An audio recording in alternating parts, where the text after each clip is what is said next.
მაშინ მივიდნენ იესოსთან იერუსალიმელი ფარისეველნი და მწიგნობარნი და უთხრეს: რატომ არღვევენ შენი მოწაფეები უხუცესთა ჩვეულებას?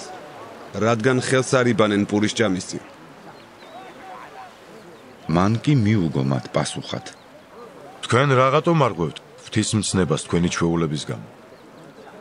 ვინაიდან ღმერთმა თქვა: პატივი ეცი მამას და დედას და მამის ან დედის აუგის მთქმელის სიკვდილით მოკვდეს.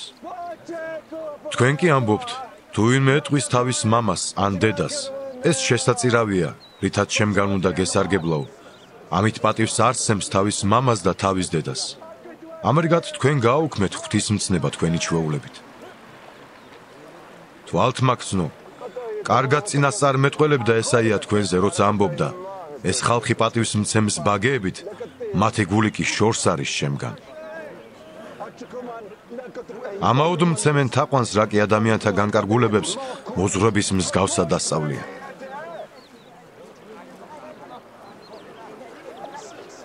მოუწოდა იმ ხალხს და უთხრა მათ: ისმინეთ და გაიგეთ. ადამიანს ბილწავს არა ის, რაც პირში შედის, არამედ ის, რაც პირიდან გამოდის. ეს ბილწავს ადამიანს. მაშინ მივიდნენ მოწაფეები და უთხრეს მას: იცი, რომ ფარისევლები ამ სიტყვის მოსმენით სუნდნენ? მან კი მიუგო პასუხად: ყოველი ნერგი, რომელიც ჩემმა ზეციერმა მამამ არ დარგო, ძირფესვიანად აღმოიფხვრება. მოეშვით მათ. ბრმები არიან და ბრმათა წინამძღოლნი.